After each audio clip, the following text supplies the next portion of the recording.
Okay, so just a short intro from my side. I'm Pavel Kravchenko. I'm the co-founder of Distribute Lab.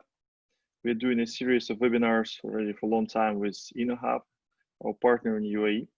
And the goal of these webinars is to bring like best people, like the best knowledge, objective, subjective, to our audience, which is quite wide.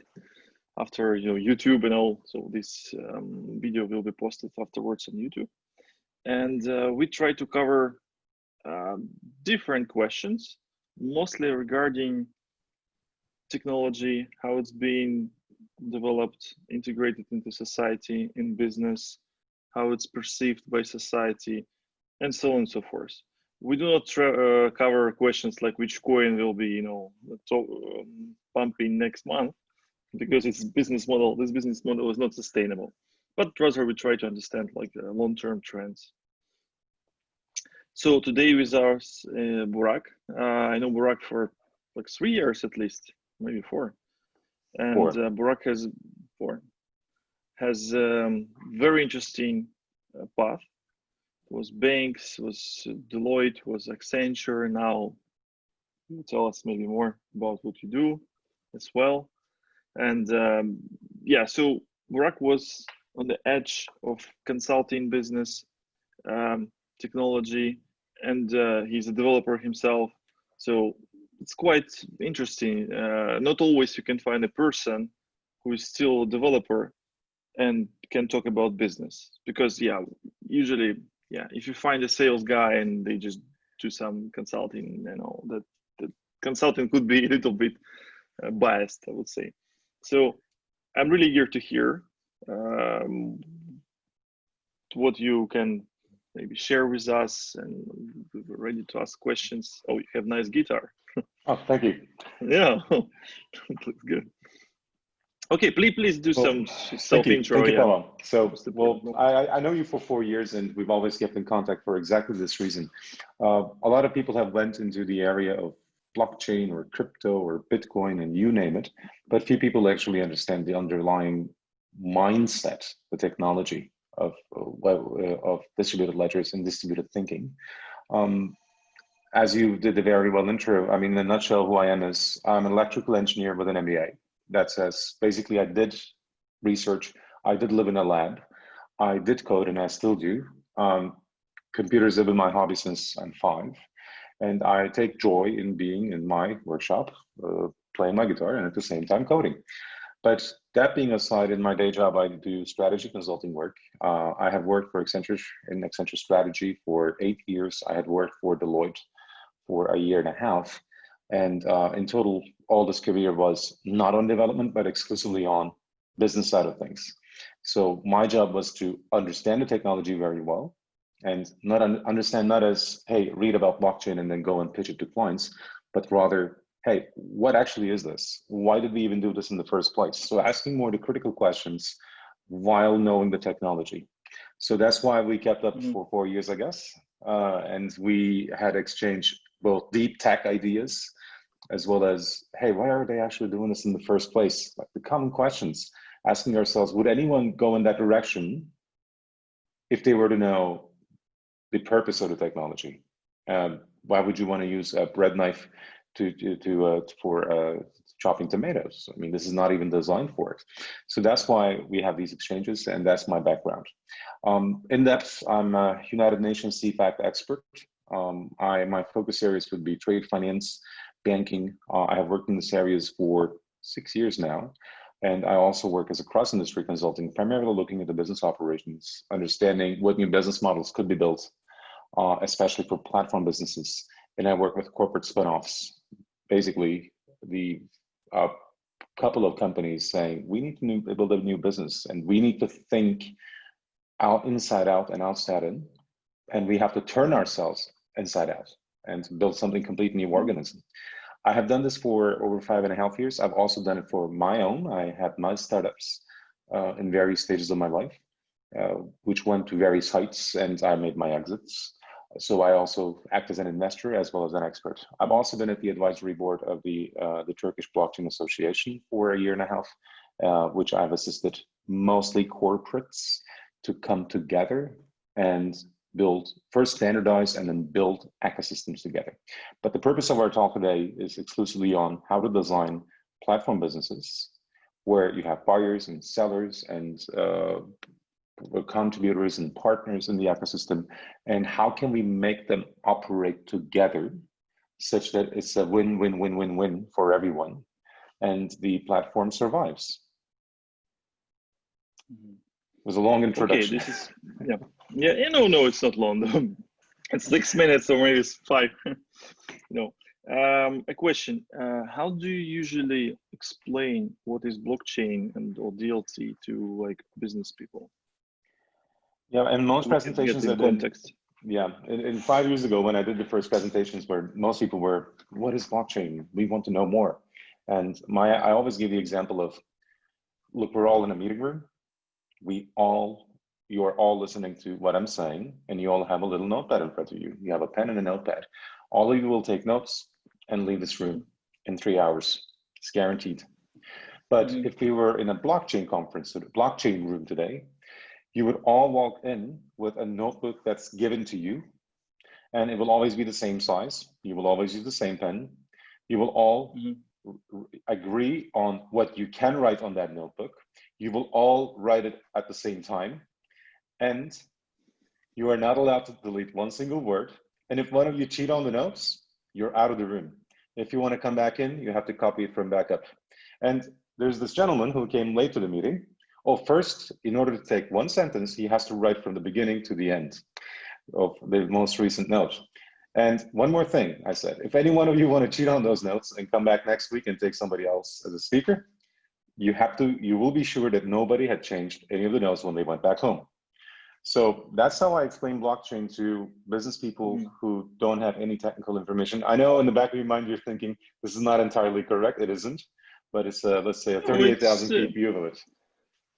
I'm thinking about like people usually when they recollect their student times, they feel like, okay, I need to do the most interesting part and leave, or hear the most interesting speech. So I'm thinking which emotions this example creates. Okay, I usually like if I use slightly different example with notaries that do recordings about like real estate, and I hope there is no emotions. Some people don't like notaries for obvious reasons, but yeah, they've been in there. Okay, and like how do you connect this explanation with benefits? Like you definitely have to provide some. Well, also hazards, right? Not only benefits. So I usually continue saying, well, we gave you these special blockchain notebooks. They're top of the edge technology, but do you actually have a concern, a legitimate concern, that somebody will go back home and change a number? Is this guy benefiting from changing those numbers? Will you be harmed if somebody changed some of the values in their own notes? So how I connect to a real business sense is the limitations that are imposed by utilizing this technology should have a reason for being deployed. Basically, do you really need all this? I mean, it's cool to talk about it. There's massive VR value. I'm sure your C-levels would love it if you would come up with a blockchain ecosystem. But in all honesty, do you need it? Or are you just trying to, as many people use this, I mean, it's become a cliche now, are you looking for a problem for a solution you have at hand? Because there is no problem. This usually is the case. And I usually link it up with the obvious, meaning that, hey, you can do it without a blockchain. You don't actually need it in the first place. And sometimes you absolutely need blockchain, or blockchain could be one of the possible options and has its own pros and cons. So I usually say, and in most cases, I actually ask, not only say, do you have concerns on shared information between parties with a conflict of interest? And if so, would you possibly have a third-party intermediary that is neutral, like a notary? Notary doesn't benefit from somebody coming and selling their property. A is selling to B, notary doesn't care. Sometimes. Well, it depends on the country, right? But yeah, I agree. Yeah. Well, my aunt is a notary herself, so I'm sure that she would make some comments on that. But basically, it doesn't matter for you if it's A or B and A to D or how they benefit from it. It's always they charge the fee, right? And the fee is negligible in most cases, depending on the country, etc. So the question becomes, do you have an issue with having a third party versus, well, if you do, then maybe you need to remove the intermediary. And sometimes it is good to have an intermediary. I was looking into this long time back. I was looking into this proposition for university diploma verification only within one single country. So they were saying, well, we have X many universities, people come up with fake diplomas, you find fake doctors 20 years after graduation, okay? And the idea was, how do we create... Usually in politics, you find these doctors, fake doctors in politics. I meant medical doctors. That's even more dangerous. So if you're about to do the surgery and the guy doesn't study medicine, good luck. But the point was... Okay, also medics with fake diplomas are usually in management, not in the field. So that's... So the question becomes, well, they said, how do we build a blockchain ecosystem so that everyone can verify their diplomas? And the entity I talked to is the National Education Board. So they are the one and only entity that could verify it. The universities don't want to verify it themselves because the universities already forward this information and they want to get done with it of who graduated from their school, for the university, from the college. So if you are one single entity that is the only entity that knows whether a diploma is legitimate, well, why would you want to put it on a distributed ledger? I mean, I couldn't make much sense of it because anyone could scan a 2D barcode and go to a website on their phones. You just take your camera, you get a link, you click on it, and it says yes and no. This is probably it's quite quick enough and quite cheap to deploy. So those are the things I usually ask the people. And you may disagree, Pavel, that you don't need distributed ledger to verify diplomas. I think you absolutely don't need it, especially for this specific case.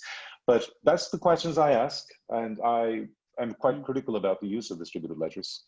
I'm more interested in how do you build platform businesses on distributed ledgers rather than go and pitch or unpitch, let's say, the use of distributed ledgers to singular authorities that have full control over the ecosystem.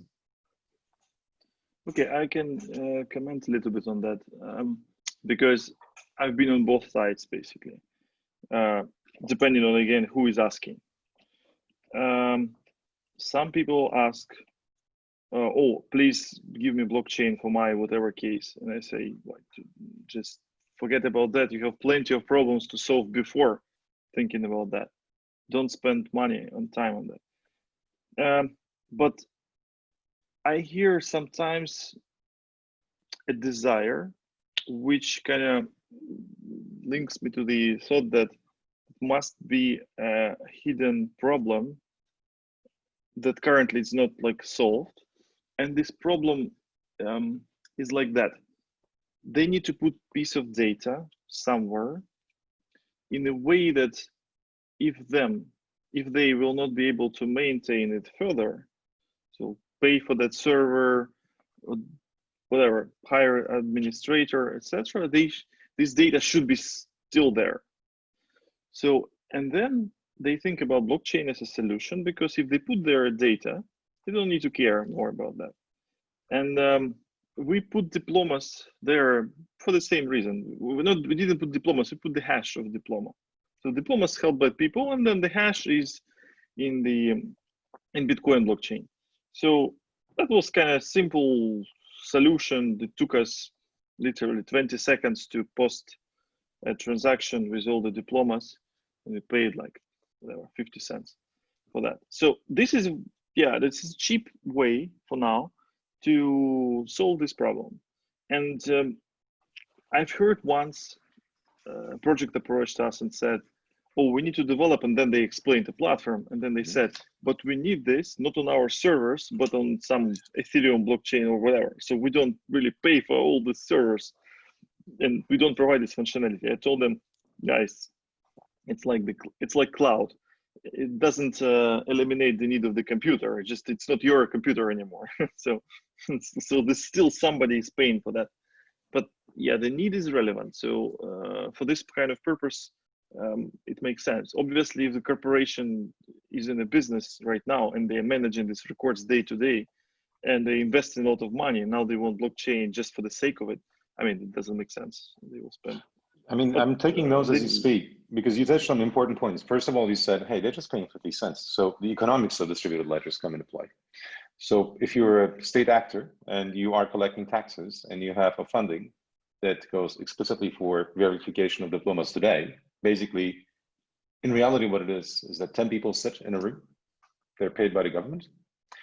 You call, if you have a concern about a diploma, you call them and you, first of all, of course, you share the authorization to verify, et cetera, by the owner, and then they say, okay, is this diploma a real diploma? So you actually have people doing it and they get paid. Today, the economics is your tax money.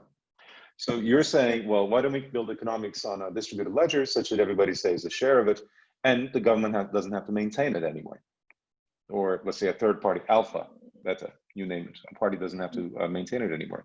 I think this is when blockchain becomes interesting. We're talking about how do we do things such that either no one has to pay, or someone who uses the service has to pay, or someone who has an incentive to host and maintain that system, perhaps for different business use, is charging you for it. That's where actually you would call Burak and say, hey, how do we make it in the most efficient way possible? And one more thing you said is interesting, is the private and public. When I look at corporations, companies that I work with, they usually have an incentive to keep a distributed ledger. It's very uncommon for a corporate to come to me and ask, how do we build a blockchain such that a distributed ledger system and ensure that the users pay for it? They usually say, I'm charging my clients anyways. I'm selling them goods, I'm selling them a cup of coffee. So they're already paying for the service I will be providing on a distributed ledger. They don't build an economics over the distributed ledger. They may assess. So let's go business school 101. You may use revenue and cost, right? That's how businesses run. You look into how much money they make and how much cost they operate, is the capex, opex, etc. So let's leave that aside. So for a business, this may not be seen as a new revenue stream. This may be actually a way to reduce the existing operational costs and discard the legacy systems, but instead use something that is cheaper to operate, which may or may not be the case, depends on the use case, but for a revenue case, it's a completely different animal. So that's why if we look at the public state services, the government services on the distributed ledger, they might have less concerns about revenue, or probably none. They may even have less concerns about costs because, well, they are an employer and they play a crucial role in society's economy. For the private sectors, it's a bit of a different ecosystem, and it's mostly a cost case. The ones I've seen were a cost case and a revenue case behind it, or a PR case. I have a question in the chat regarding, do you need certificate blockchain? Probably it means that the blockchain platform has to be certified. Do we need a certified blockchain platform to create a project? Currently, my answer would be that it's not a regulated market anyhow. So yes, certain countries, and Switzerland among them, has already mentioned like Ethereum, and yeah, did some job around this, but most cases probably no. Burak, I would say, yeah, you're touching questions that are far, beyond. Indeed, like if we try to reconstruct the whole maybe relationships in the society and identify middlemen that are not efficient for doing this time stamping job or authentication job, we will really come with a certain architecture that's definitely not like blockchain looks today. And I just try to, today I listen to what people want, not even what they want. They may want something stupid, right? Or just not possible things, but they have underlying like problems and desires. And From the other side, when I convince them that they need certain guys need blockchain, I'm answering to myself and to you regarding the issue of whether something is the like overspending of money or overutilization of infrastructure, too complicated for certain cases. And sometimes people told me, why do you need to use blockchain platform in this case? And I had to like answer and convince them that I should, and it's a good idea. And my reason was that, look, if in the future you are going to build a digital, fully digital infrastructure and support digital identity, and obviously support digital signatures, and obviously at some point, not tomorrow maybe, you are going to involve multiple parties into reaching consensus. So you're opening your infrastructure a little bit. Maybe for the few partners in the beginning, maybe later for the whole country, like all notaries in country can maintain the registry, land registry, for example. Then you will be needed to turn on these mechanisms. So it's like building the internal network in the company. If you build it using some quite marginal standards, later on when you want to connect to another network or even to internet, you won't be able to do so. If you just use existing TCP/IP protocols, etc., then it will be easy. So my reason was, yeah, even though there are no standards like TCP/IP now, but certain ideas are still already exist, like again, digital signature and time ordering of transactions and some maybe consensus techniques. So even if you build a fully centralized system, when you like maybe a warehouse is managing warehouse receipts to be traded, it still makes sense to build it initially on some kind of blockchain platform. I don't say on the public blockchain, but generally. And later on, you will be able to connect to other systems easier, or just expand the functionality. And that's usually my like line of thought, how I do that. Well, I mean, you touched a couple of points. One of them was, I think, interesting was how to interoperate these distributed ledgers. Yes, interoperability remains the main challenge. Whatever you build, you will have to make it talk to other ones. We've seen this happen in the industry recently. I won't name any, but we know that some of the distributed ledger platforms now have to talk to the others such that they scale up enough. They have enough volume to do business. If they just remain one single dot in the ocean, they will likely perish and they will not be able to enlarge their business. It has to have the significant volume, the critical mass, so to say, to make their operations work. One thing is, you mentioned this private versus public blockchains. 8 years of my career now in this industry, or let's say 7 years practically, if you look at distributed ledger work rather than Bitcoin work, I rarely, if at all, ever had any client work that said, please use the global Bitcoin network, or please use a network that is globally exposed. It must have a good reason, or it has to be relevant to the public network such that they would ask for it. The question typically comes, how can I utilize the technology without exposing myself? Because as a corporation, you put yourself in those shoes. This is interesting. I mean, I know the crypto world is very different, and we all like to talk about the global, let's say the Ethereum network, the Bitcoin network, et cetera, et cetera. But let's take a look at it this way. You own a business, or you are a C-level of a business, or a company that's stock listed. You have massive risk from every single angle. You have operational risk. You have terrorism risk. Yeah. So why would you want to build one more front on the battle line and expose yourself to even greater risk than you already have? They are already not able to sleep at night due to the risks that they have to at least monitor and manage. And then you say, hey, let's go out there and let's build a blockchain. Let's build a distributed ledger XYZ on the XYZ network. Great idea. Well, not really. It's better to keep things under control.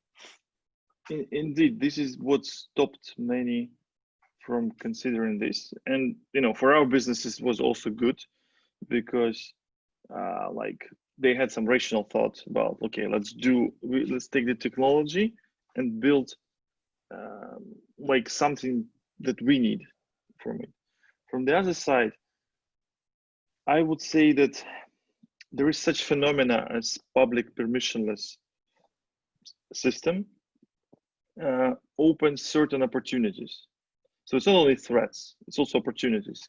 And one opportunity, obviously, for Bitcoin was like, how do we do international payments, like quickly?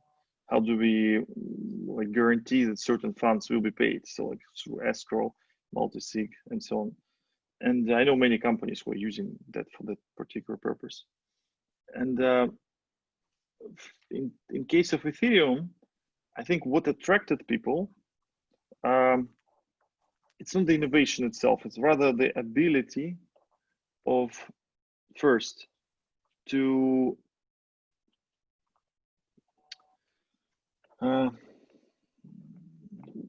first thing is to put assets on a global ledger so they will be accessible by anyone in the world, and you don't need to maintain it again, to run it yourself. Quick and the one second is just to run to smart contracts.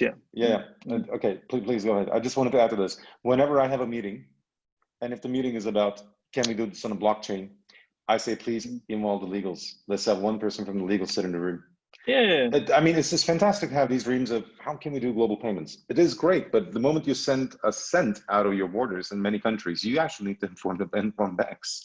It was a dream at the time. I mean, I recall back in, we still use Freenode and IRC. That's for, let's say, for people as old as I, perhaps not you as much. So we were in those networks on an IRC, literally using Mirch, and writing to each other, hey, you know what, there's a new iPhone coming up, or the second version, I think iPhone 4. How do we buy this? And we bought it with Bitcoins at that time. Burak, I agree. That could happen because we were on a free node, we were ordering with Bitcoins, and I had a private home address.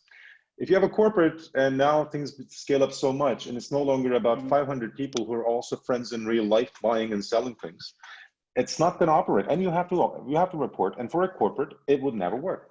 I still don't believe a global network of payments or a global technology network that would enable us to send and receive money unless you involve full regulator, unless you place the regulator in place, and unless you involve legals in that route. And that became obvious. Everybody had these dreams of sending and receiving money. I mean, I traveled through Latin America, entire Latin America on Bitcoins. But that was ages ago. And I know it's not going to happen anymore. I bought flight tickets. I agree to you to a certain extent, because like a couple of things, the banks argued, they provided the same arguments regarding internet banking 10 years ago or 20. Then they argued the same thing about video calls that we are using right now, because it was illegal to make a video call through. It was illegal until 1992 to have internet.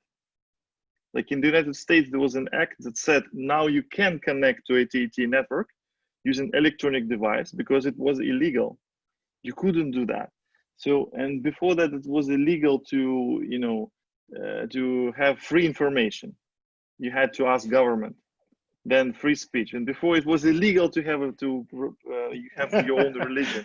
It was always like that. That's Look, never, this call's being recorded, right, so watch your words. So I'll be politically correct. I still think the dreams we had 8 years ago will not come to life. And I have good reasons to think of that, because think that way, because honestly, the dream at the time was a global network of payments and everybody shares information and information is freely flowing. None of that happens.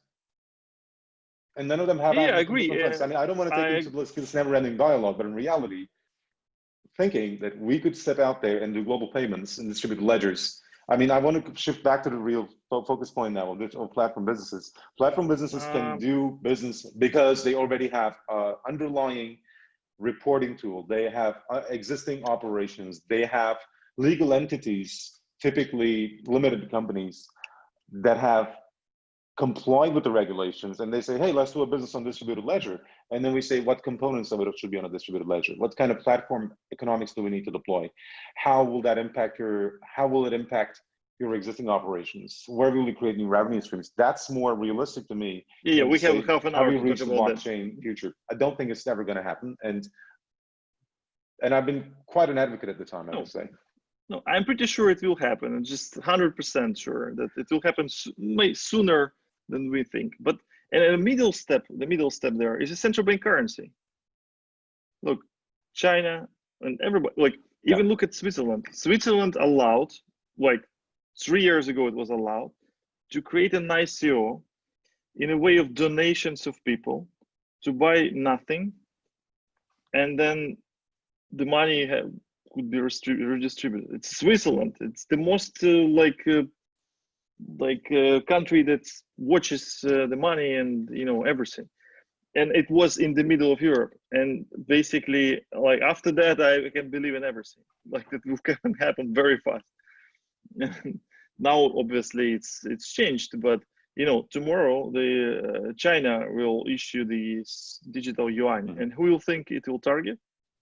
People like Ukrainians and Africa and some like Latin America, because they will say, oh, use digital yuan, just fuel our economy, buy digital yuan, because they couldn't buy it right now, and now they will be able to. Maybe it will happen a year or 2 years, but it will happen. And then using this path, other people will say, oh, why can't we issue something, and why can't corporations? And actually 100 years ago, corporations and banks issued their own money, so it was already there. And I think some regulatory landscape shifts. It's very fast. I remember when offshores were like widely available, and 20 years ago, 10 years ago, everybody was paying. Now it's Tether, so people use Tether. Even if it's more risky, probably, I don't know, the same way as they used offshore accounts. So there's always a hole that makes people do what they want to do. And that people they have money. It's not just poor people. It's the top of the society. So, but again, I agree. It's a political question. It's a risky political question, but I kind of don't care about. I am on camera, but these are free speech, It's kind of. I'm not saying anything I'm saying that technology allows you to do certain things, and as soon as it allows, it will happen. But okay, regarding the platforms, what is the key, key advantage of distributed ledger to be used in a platform? Well, obviously the platforms are it's again a very recent development. 10 years ago, like literally, like Uber appeared very recently. Airbnb, and everybody it's more was like a 20 to years. So it's like a 2 to 3 decade business. I mean, platform businesses in the US at the time, and the Bay Area emerging, like popping up and then crashing pretty badly. Platform business idea has been nothing new, right? It's been out there for centuries, but the difference is that our access to platform buy and sell and trade platforms is something new. This was pretty much enabled by smartphones, everybody having a device to access a platform almost instantaneously. I mean, I could say for myself, whenever I need to change, let's say, a poor component, let's say my luggage standing right in front of me right now, the first thing I do is check online where I can find it the cheapest, and that will likely be an eBay. And hopefully if they have it, I would just return on AliExpress, because it's just much cheaper, albeit slower, because of shipping time.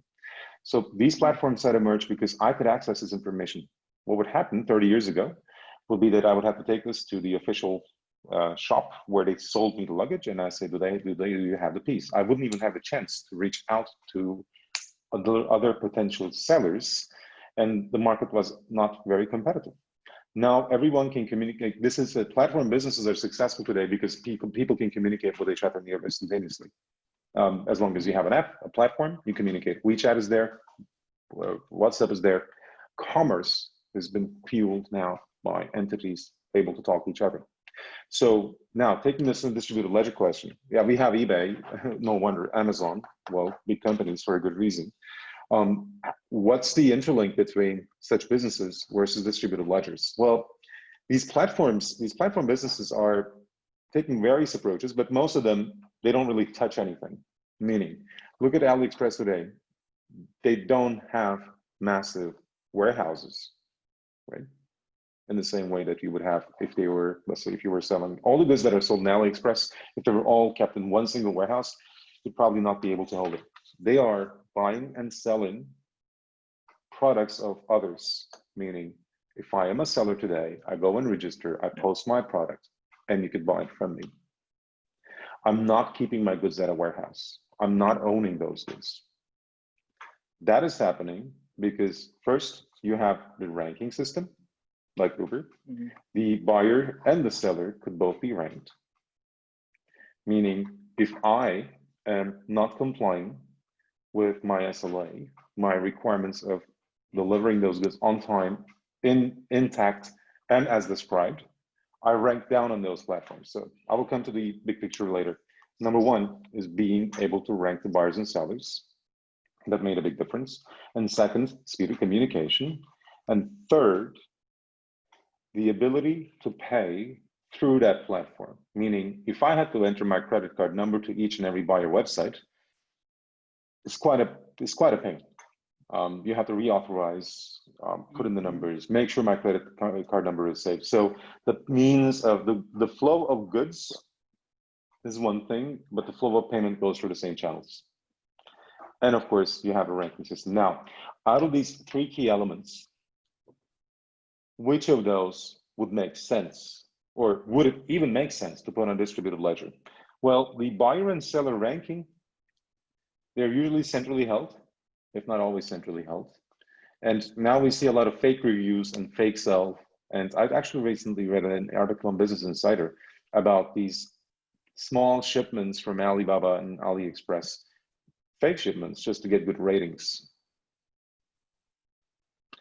Would distributed ledger potentially pose a solution to fake ratings if it were used in platform businesses? I'm not going to give an answer. I'm going to ask questions. Mm-hmm. Would distributed ledgers be utilized to unify the means of payment that we use today on platforms? Like I use MasterCard, I use Visa, Amex, Diners, JCB, you name it, the payment platform. These are credit cards. You could use PayPal as an aggregator of these platforms. Could distributed ledgers be used in platform businesses to generate a token of value? And no, this is not Bitcoin, a token of value that would help me buy and sell products. If so, can I still comply with the local regulations such that I could still do my reporting as I used to? Else you go AML, KYC, CTF, checks. Can I still do those things if I were to see a flow of goods and a flow of payment on this distributed ledger through a distributed ledger platform technology, let's say enabled payment system? And third, of course, all of this coming aside, does it actually make sense to use a distributed ledger to build contracts between a buyer and seller? And what is the value of distributed ledger if you're the platform operator? Well, then the question comes, a distributed ledger, am I using it for a verification purpose? Am I using it as a means of payment? Am I using it as an automated smart contract? I'm a buyer and a seller, and I mean, this happens to me every time. I buy something on AliExpress, the seller ships me something and the product is usually faulty. And this happens like 30% of the time. And I go back and leave a review and a feedback. And I say, hey, this is not what you sold, what was supposed to arrive. Or it didn't even arrive. What would happen if distributed ledgers would automate some of these processes, such that I don't have to go back to my AliExpress.com app on my mobile phone and say, wait, I want this much back, I want my refund, and there's a photo of the product, and please give me my money back, and wait for days until somebody says, yes, you can get your money back. Would a smart contract help me with it? That would be my question. I usually I define smart contract as a piece of code. So That is a piece of the code. answer will be the same. It's just, will piece of code help me? Yeah, it could if it automates the logic that you need. But will decentralization help me? That's another question. Like, it may not. I mean, maybe it will. It just requires completely different like setup. I would say, like, for the when I try to explain people the benefits of digital economy, I usually tell them to abstract. If they think about payments on blockchain, I say just believe, suppose that you are using PayPal through API and you don't care which system runs PayPal. Yeah. Like decentralized or centralized, you're just using API methods. And if you trust it, you use it. So payments, I would actually separate layers, a payment layer from identity layer, from contract layer, and yeah, some other layers. And for that, I mean, yeah, if we come again to the question, certain platforms will enjoy using permissionless currencies because that's the only way how they can operate. But if you run in a regular business, you have to use banks, right? And whatever bank has better API, you use that. And that's why, like, European Commission introduced this PSD2 directive to open the market. That's correct. But okay, let me, I mean, because just in respect of time, I'll come to two critical topics. One is that as long as you build a platform that everybody has to connect to, you're not really building it distributed, right? Yes and no. Because technically you're connecting to any distributed system via like also calls. So it could be calls in your own node or somebody else node, but still you're making calls. So you may not care.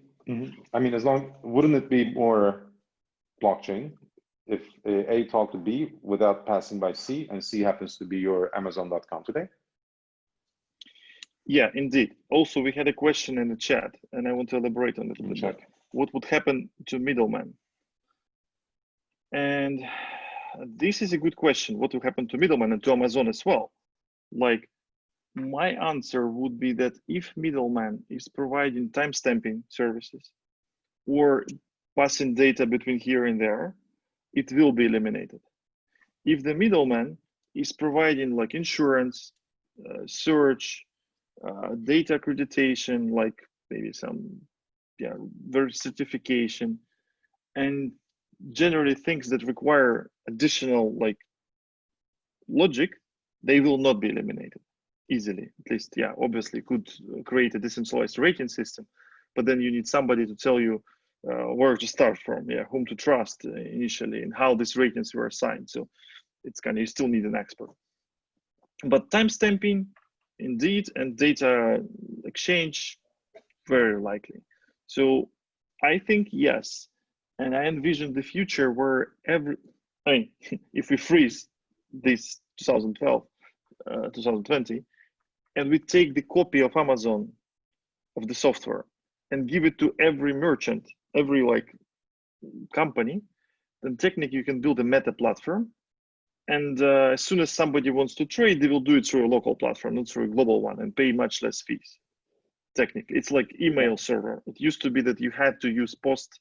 It was expensive, for the society. And now you use email and you can run your own email server in 10 minutes.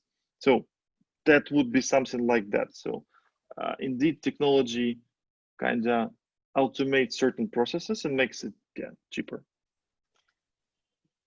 But my question is more on the other side. This was about the middleman question. Do we actually, if we were to build a real distributed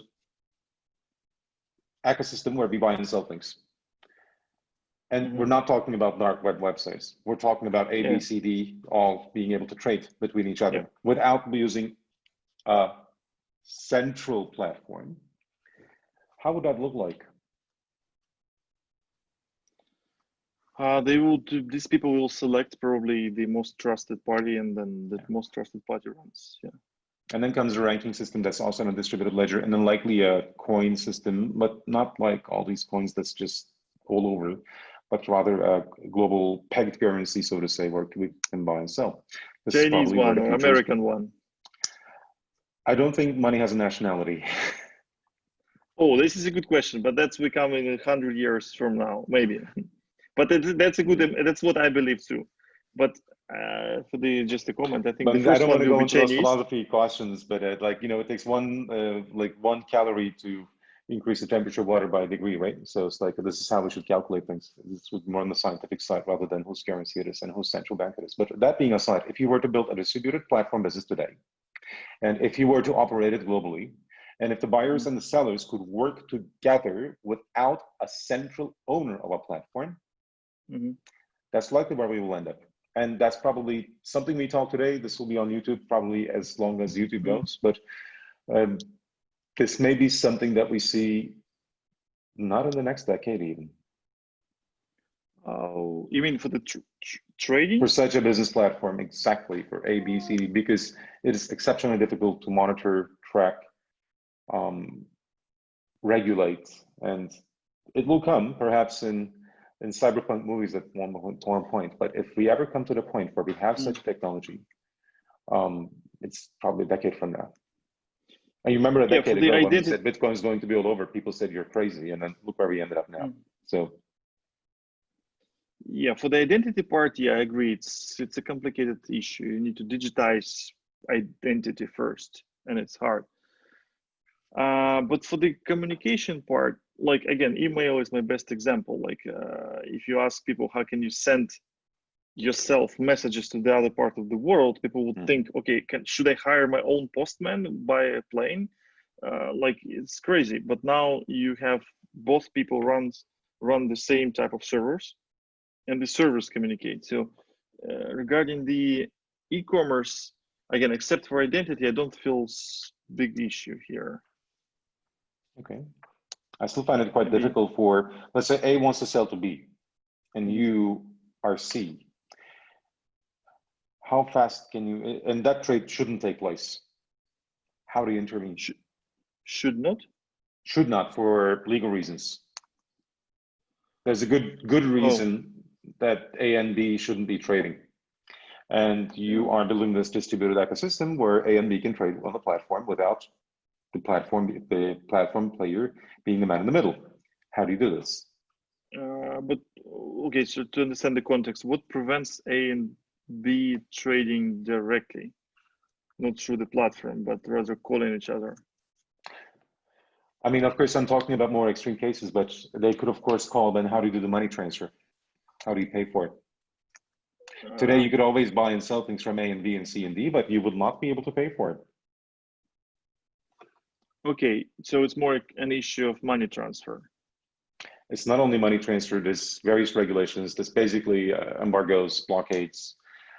People might use it for such reasons that are just circumventing those technologies, circumventing those regulations. And that's exactly why it's not going to happen in the next decade.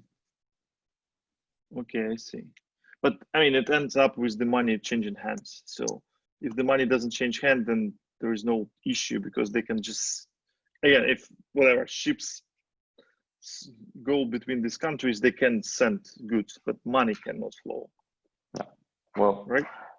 Yes, but even exchange of goods could be regulated. So I want to go back to the primary question I have in mind is, if we have now a platform business that has various players, should these players be able to trade between each other in a completely distributed way? And my answer is a no.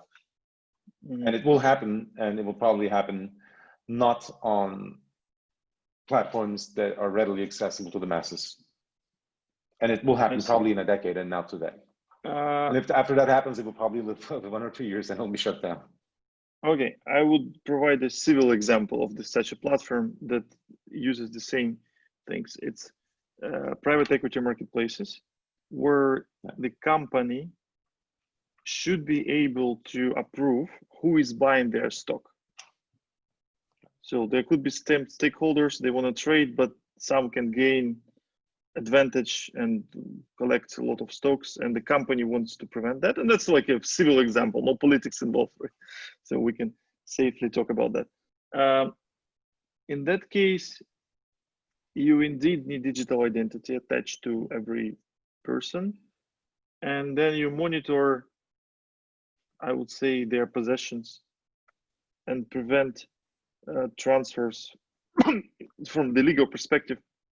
If one person owns whatever more than 10%, they can do certain things, block decisions or whatever, asks for document reports. But if two people own 5 and 5, that's kind of fine. They cannot influence, even if they talk to each other, that won't count. Kind of.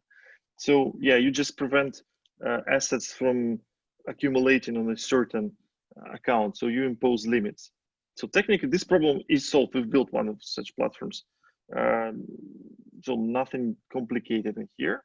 Obviously, if you talk about the whole global market, where identity is not so fixed and regulations change every day, and you can't possibly keep with that because regulations now. Why I also believe the bright future is closer for one simple reason. I believe that in 10 years, no platform, or maybe 20, okay, no platform and no bank will do the KYC themselves, or even IML. Mm-hmm. I mean, they will ask shared governments. KYC is a complete different topic on my side. I mean, shared KYC, yes, it makes sense. How do you enrich KYC information? How do you put more people in? How do you charge for third-party processing that KYC information? A lot of people are asking that question. A lot of corporate side. But yes, that probably is true, but that is just a minuscule part of the problem that we're tackling. That's probably a fraction of it. Because the shared KYC itself, well, I mean, in Turkey, this was done, and I know that you're very familiar with it. How do we do a shared KYC such that if I were to create a mobile app, that is a unique sovereign identity of yours, let's say you go and let's say, get a mobile line, and then your mobile network operator asks, please provide us your address, your ID, your last paid bill, like electricity bill, because we need to know that you're registered at that address. And then you go and open up a bank account. And bank also asks for the same. What if you had actually a mobile phone that authorized your bank to access the information that you provided to your MNO, your mobile network operator, and they could share this information? And then the question comes, how does the MNO, the mobile network operator, who put in people, money, and time to verify your information, sell this information to the bank, which you authorized the bank to access? So security-wise, yes, it makes sense. From information sharing-wise, but always a question mark. And how do you enrich that data? So you provide completely irrelevant information to your healthcare provider, and they create this whole identity of you, where you have your financial details, your residence, your monthly spending habits, whether you have banks even know whether you have a dog or not. In the back end of a bank, you will see a data field. Does the person have a dog? Yes and no. It's a binary.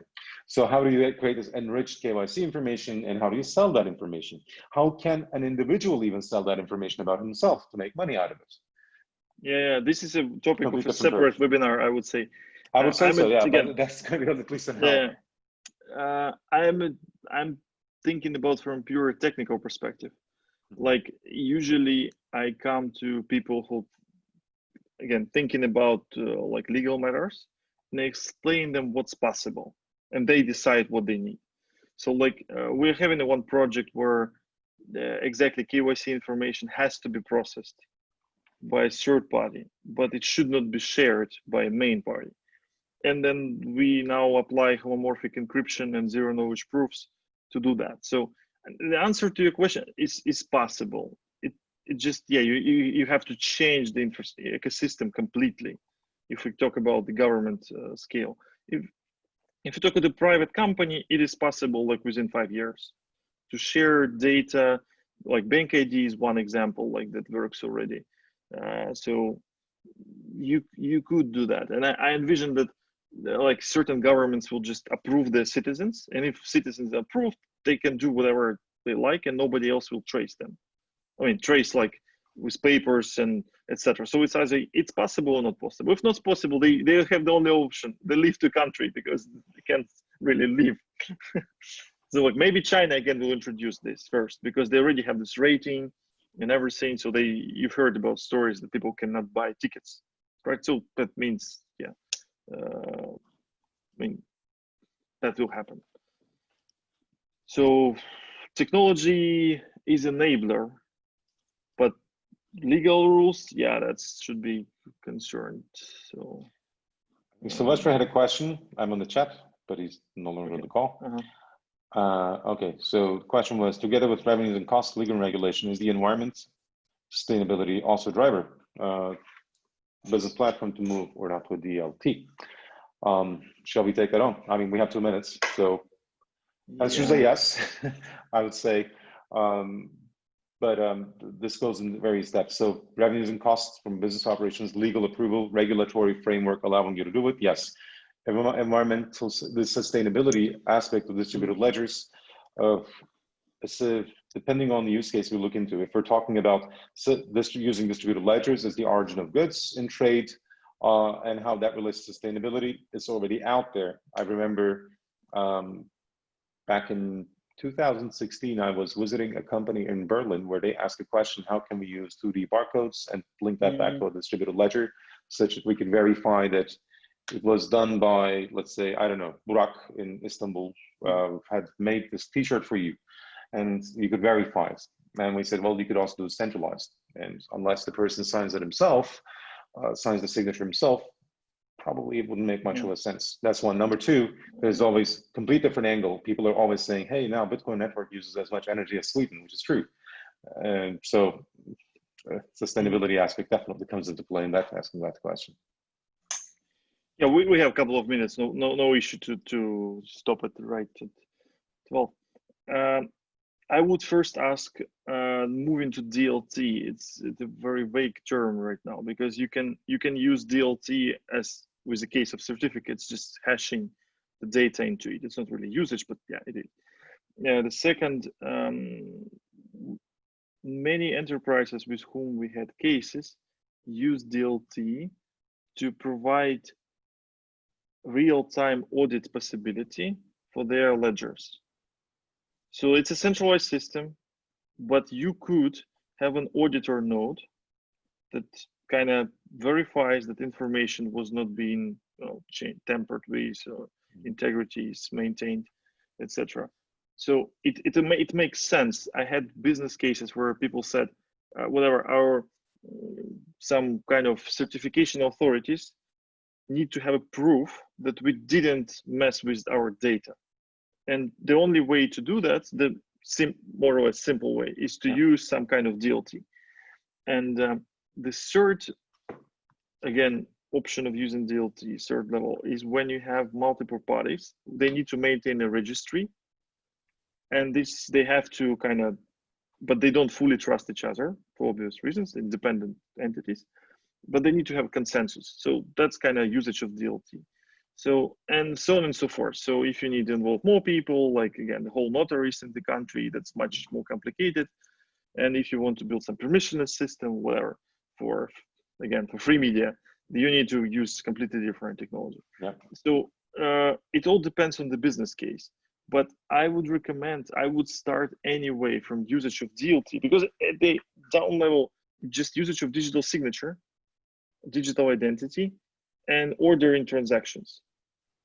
That's it. So it's not a rocket science. It's not a something. Many companies were, you know, Burak, I'm pretty sure that many banks were afraid of opening accounts for companies that just use digital signatures and saying blockchain and whatever.